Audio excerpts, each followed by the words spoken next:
حضرت شبہ کا ازالہ ریلیونٹ ہے آج کل کے حساب سے. حجاج واپس آ رہے ہیں اور سلسلہ یہ ہے کہ کسی نے یہ پوچھا کہ وہاں پہ جب حاجی لوگ اپنا حج مکمل کر رہے ہوتے ہیں تو وہاں پہ پتھر مارنے کا، کنکریاں مارنے کا رواج ہے شیطان کو، اور وہ شیطان ایسا ہے کہ ایک پلر سا بنا ہوا ہے وہاں پہ، اور اس کے اوپر لوگ کنکریاں مارتے ہیں اور بے تحاشا کنکریاں مارتے ہیں اور بہت جوش و خروش میں کنکریاں مارتے ہیں. کچھ لوگ تو ایسے ہیں کہ کہیں سے جوتیاں بھی لے آتے ہیں اپنے ساتھ، وہ بھی پھینکتے ہیں، وہ بھی مارتے ہیں اور شیطان کو برا بھلا کہتے ہیں. تو یہ ایک بڑا سین ہے دیکھنے کا جس میں ٹھیک ہے وہ ہونا چاہیے شاید، لیکن ایسا ہے کہ اس میں لوگ وہاں زخمی بھی ہو جاتے ہیں کیونکہ بڑا ہجوم بھی ہوتا ہے وہاں پہ. تو یہ فرمائیے کہ یہ کنکریاں مارنا یہ کیا طریقہ ہے، اس کی مطلب جائز ہے، ناجائز ہے، صحیح ہے، غلط ہے، اور کیسے ہونا چاہیے؟ اچھا بقیہ ویڈیو دیکھنے سے پہلے ویڈیو کو لائک کریں، راہم ٹی وی چینل کو سبسکرائب کریں اور بیل آئیکن پر کلک کریں. شکریہ. گویا کہ وہ یہ کہنا چاہتے ہیں کہ کنکریاں مارنے سے شیطانوں کو کیا ہے، شیطان اس کو وہ تو پلر کو کنکری مار رہے دیکھیں ہیں، شیطانوں کو کیا اثر ہو رہا ہے، یہ کہنا چاہتے ہیں. بالکل ایسی بھی اگر یہ بات ہے تو بھی آج کل دنیا کے اندر جو علامتی نشان اور علامتی چیزوں کے اوپر اپنا احتجاج ریکارڈ کرواتے ہیں، اس کا بھی کوئی فائدہ نہیں ہونا چاہیے. لوگ کسی ملک کا پرچم جلاتے ہیں، جی حالانکہ پرچم اپنی پراپرٹی جلا رہے ہیں، کہ وہ پرچم جو ہے اس ملک کے پیسے سے نہیں بنا، آپ اپنے پیسے سے آپ نے امریکہ کا پرچم بنایا، انڈیا کا پرچم بنا، اپنے پیسے سے بنا کے اپنے پیسے سے ماچس خرید کے جلا رہے ہیں. تو یہ کون سے سینسیبل بات ہے؟ تو اس امریکہ کو یا انڈیا کو کیا نقصان ہے؟ یا اسی طریقے سے آپ کسی بھی مثلا مودی کا آپ نے پتلا بنا لیا، پتلا بنا کے آپ اس کو جوتے بھی مارتے ہیں، ڈنڈے بھی مارتے ہیں، پھر آگ میں جلاتے ہیں، پتلا جلاتے ہیں. تو مودی کو کیا نقصان؟ آپ نے پتلا بنانے پہ اپنا ٹائم بھی لگایا، آپ نے اس کو جو ہے اپنا خرچ بھی کیا، تو اور پھر خود ہی اپنے ڈنڈوں سے پھر اپنی آگ سے. تو یہ بھی سینسیبل بات نہیں. لیکن دنیا میں کوئی بھی اس کو نان سینس بات نہیں کہتا، ساری دنیا اس کو سینسیبل سمجھتی ہے کہ یار احتجاج کرانے کا یہ بھی ایک طریقہ ہے. یہ واقعی یار ریکارڈ کرا دیا، دیکھو جی اب ٹرمپ کے خلاف احتجاج ہوا، پتلا بنا کے یہ ہے، امریکہ کے خلاف احتجاج ہوا، اس کا پرچم پہ جلا، پرچم سرنگوں کر دیا جی.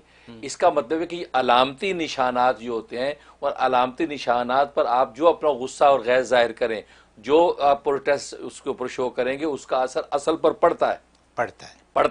اور وہ اس کو جو گلٹی فیل کرتا ہے، پھر اس کے بارے میں اقدامات کرتا ہے. ہاں یار چلو یار ان کے مطالبے پورے کرو، یار چلو یار یہ صورت اختیار کو. پوری دنیا میں یہ ہوتا ہے.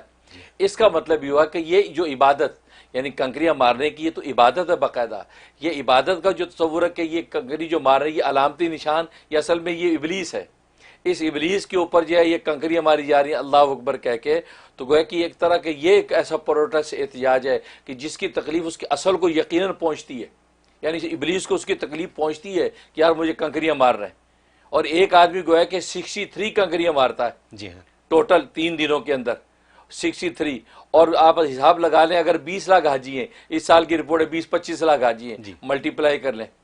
یہ صرف کنکریاں مارنے پہ آدمی مر جائے، یہ اتنی کنکریاں. ٹھیک. اور پھر دوسری بات یہ، اس کنکری کی اماؤنٹ کو اس کو کیوں دیکھتے ہیں آپ؟ اس کی چھوٹا سا ہے سائز کو کیوں دیکھتے ہیں آپ؟ گولی بھی چھوٹی سی ہوتی ہے، لیکن گولی لگتی بندہ مار جاتا ہے، شیر کا سینہ پھاڑ دیتی ہے. تو آپ نے دنیا کے اندر گولی کے اندر وہ جو طاقت پیدا کی ہے، وہ ٹریگر کی طاقت، پریشر پیدا کر کے آپ نے شیر کا سینہ چیر دیا چھوٹی سی گولی سے. تو وہاں جو آپ پھینکتے ہیں نا، وہ اللہ اکبر کر کے پھینکتے ہیں، اللہ اکبر کی تکبیر پڑھ کے پھینکتے ہیں. وہ اس کے اندر جو پریشر جو اللہ کی تکبیر سے پیدا ہوتا ہے، سبحان اللہ، وہ ایسا پریشر اور طاقت پیدا ہو جاتی ہے کہ حدیث میں آتا ہے کہ شیطان کے منہ پہ، اس کے پیٹھ پہ وہ لگتی ہیں گولیاں، اور وہ خائب و خاسر ہو کر خاک اپنے اوپر سر پہ ڈال کے زمین میں دھنس جاتا ہے. اصل پہ اتنی تکلیف پہنچتی ہے. ہاں تو اس لیے یہ اس کو آپ یہ سمجھے کہ یار یہ پتہ نہیں کہ ایک فن ہے، یہ تو کھیل تماشا. نہیں، اس کی تکلیف باقاعدہ پہنچتی ہے. تو وہ گولی سے، اب جیسے آپ بتا رہے جوتا مارتے ہیں، وہ جوتا مارنے والے کی جہالت ہے، وہ جوتے سے اس کو کوئی اثر ہونے والا نہیں ہے. کیونککہ جو دیکھو چھوٹی سی گولی، اس گولی کو مارنے سے سینہ چیرے گا. اگر شیر پہ آپ جوتا ماریں کچھ نہیں تو شیر آپ کو جوتے مارے گا، کہ بیوقوف مجھے اتنا ذلیل سمجھ لیا کہ جوتے سے میں مر جاؤں گا. تو معلوم ہوا کہ اصل وہ کنکری اصل ہے، یہ جوتا مارنا جہالت کی بات ہے. تو وہ گویا کہ گولیاں پڑ رہی ہیں. تو 63 جو ہے فائر کرتا ہے ایک آدمی ابلیس کے اوپر، تو شیطان تو چھلنی ہو جاتا ہے. وہ تو اللہ نے اس کی حیات رکھی، قیامت تک زندہ رکھنے کا وعدہ کر لیا، زندہ رہتا ہے وہ، لیکن اس کے ساتھ جو ہوتا ہے وہ پوچھنے والا ہے۔ اس لیے حدیث میں فرمایا کہ وہ تو خائب و خاسر ہوتا ہے اس دن، سب سے زیادہ اس دن پریشان ہوتا ہے۔ اچھا، اور پھر دوسری بات یہ کہ اصل میں دین اسلام کا ہر رکن ایک ذکر ہوتا ہے، یا اللہ کا ذکر اصل ہے، اور اللہ کے ذکر کے دو شعبے ہیں، ایک نفس ذکر اور ایک ذات ذاکر۔ دیکھو جیسے ہم نماز کی عزت کرتے ہیں تو نمازی کی بھی تو کرتے ہیں نا، ایسے ہی ہے۔ کہ جو نماز بے عزت والی عبادت ہے، نماز کا احترام ہے، تو نمازی آ جائے تو اس کا بھی اعتماد کرتے ہیں، ماشاء جی نمازی آدمی ہے۔ تو ذکر جس طرح کی ایک بڑی افضل چیز ہے اللہ کی نظر میں، تو خود ذاکر کی ذات بھی بڑی افضل چیز ہے۔ تو یہ جو کنکریاں مارنے کا جو تصور ہے رمی جمار، یہ اصل میں اللہ کے ذکر ہے، اور اللہ کے ذکر کے ایک شعبہ چونکہ ذاکر کا اجتماع، تو اللہ وہاں ذاکرین کو جمع کرتے ہیں کہ دنیا بھر کے ذاکرین جمع ہو جائیں، ان کی ذات چاہیے، ذات ذاکرین کی جمع ہو جائے۔ شیطان ذکر تو سنتا ہی عالم میں کہ ذکر اللہ کا ہو رہا ہے، تو آج ہم ان کو 50 لاکھ ذاکرین بھی ایک جگہ اکٹھے کر کے تمہارے اوپر کنکریاں ماریں گے، کیونکہ وہ ذاکر کی ذات جب جمع ہوتی ہے، اور وہاں زیادہ ذکر نہیں قرار دیا، صرف اللہ اکبر کا ذکر، اللہ اکبر کر کے کنکری ماریں آپ، تو شیطان دیکھتا ہے کہ یار اتنی دنیا یہ خدا کے ذکر میں، اور شیطان کو سب سے زیادہ اس وقت تکلیف ہوتی ہے جب وہ مومن کا قلب جو اللہ کے ذکر میں لگتا ہے۔ اب وہ ذاکر جب خود جمع ہو جاتے ہیں، اجتماع ہو جاتا ہے، تو شیطان کی پھر کوئی حالت ہو جاتی ہے کہ اپنے شتونگڑوں کے سمیت پریشان پھرتا ہے۔ اس لیے جو ہے نا وہاں ذاکرین کو جمع کیا جاتا ہے، اور باقی مناسک حج کے اندر جگہ جگہ ذکر، لبیک اللہم لبیک کا ذکر، کہیں اللہ اکبر کی تکبیر، کہیں سبحان اللہ کی تصویر، یہ ذکر کیے جاتے ہیں۔ اور تیسری بات یہ کہ اصل میں یہ ایک عاشق خدا کی جب زندگی کی تاریخ تھی، اس داستان کو دہرا کر جب وہ اس کے ساتھ ایک محبت کا اور پھر اس شیطان کے ساتھ عداوت کا اظہار ہے۔ اور وہ عاشق خدا کون تھا؟ ابراہیم خلیل اللہ علیہ الصلوۃ والسلام۔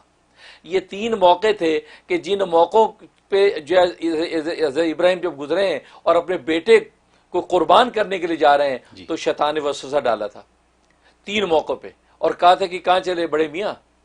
تو کہا کہ بھئی وہ جا رہے ہیں، ہم کام ہے ہمیں۔ کہا کہ مجھے پتا ہے، رات خواب دیکھ لیا نا تم نے کہ بیٹے کو ذبح کرو اللہ کے لیے، اس لیے بیٹے کو ذبح کرنے لے جا رہے ہو۔ یہ وسوسہ ڈالا، اور اسے تو جب وسوسہ ڈالا تو آپ سمجھ گئے کہ یہ شیطان ہی، تو آپ نے جب فوراً کہا بدبخت تو اللہ اکبر کی تکبیر کر کے آپ نے اس کو جو ہے وہ لا حول پڑھ کے کنکری ماری۔ اچھا، ہاں، تو 7 کنکریاں ماری، پھر وہ دفع ہوا، پھر آگے بڑھے، پھر آ گیا۔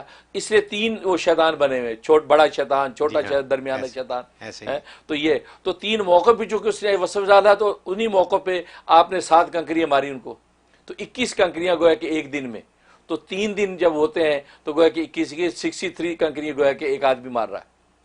تو چونکہ انہوں نے یہ کیا تو شیطان خائب و خاسر ہوا تھا، تو اللہ تبارک و تعالی نے ان کی اس ادا کو جو قیامت تک کے لیے زندہ کر دیا کہ جو چاہتا ہے کہ ان عاشقان خدا کی فہرست میں اپنا نام لکھوائے اور شیطان سے عداوت ظاہر کرے، ان کے عمل کو دہراؤ گے، ہم تمہیں بھی عاشق خدا میں لکھ دیں گے۔ سبحان اللہ۔ ان کے اس عمل کو زندہ کر کے مارتے ہیں، تو کیا ہوتا ہے کہ وہ شیطان اور خائب و خاسر ہوتا ہے۔ وہ تو چاہتا ہے وہ تاریخ عاشق خدا کی مٹ جائے، اس خلیل اللہ کا ذکر کوئی نہ کرے، لیکن بھائی وہ تو قیامت تک کے لوگ بار بار اسی کی سنت پہ عمل کر کے مجھے اور ہرٹ کر رہے ہیں، مجھے اور تکلیف پہنچا رہے ہیں، اور یہی انسان کی ایمان کی علامت ہے، اس لیے کنکریاں ماری جاتی ہیں۔ اور پھر تیسری بات یہ کہ اصل میں امتثال امر، اللہ تبارک و تعالی نے حکم دے دیا غلام کو، بندے کو، کہ بھی کنکریاں مارو۔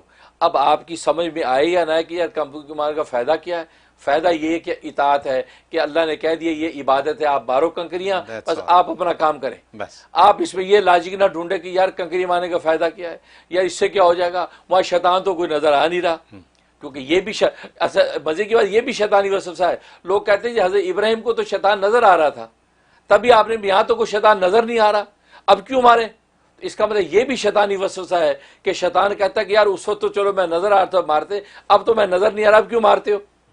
تو معلوم ہوا کہ یہ پھر شیطان حملہ کر رہا آپ پہ، تو آپ یہ کہیں کہ نہیں کوئی بات نہیں، اب علامتی نشان کے طور پہ ہم تجھے مار رہے ہیں، بھلے اس وقت نظر آتا تھا اب نہیں نظر آ رہا، تو علامتی نشان پہ تجھے مار کے ہم اللہ تبارک و تعالیٰ سے محبت کا اظہار کر رہے ہیں، اور اس کے حکم کی اطاعت کر کے تجھے ہم اور ذلیل کر رہے ہیں۔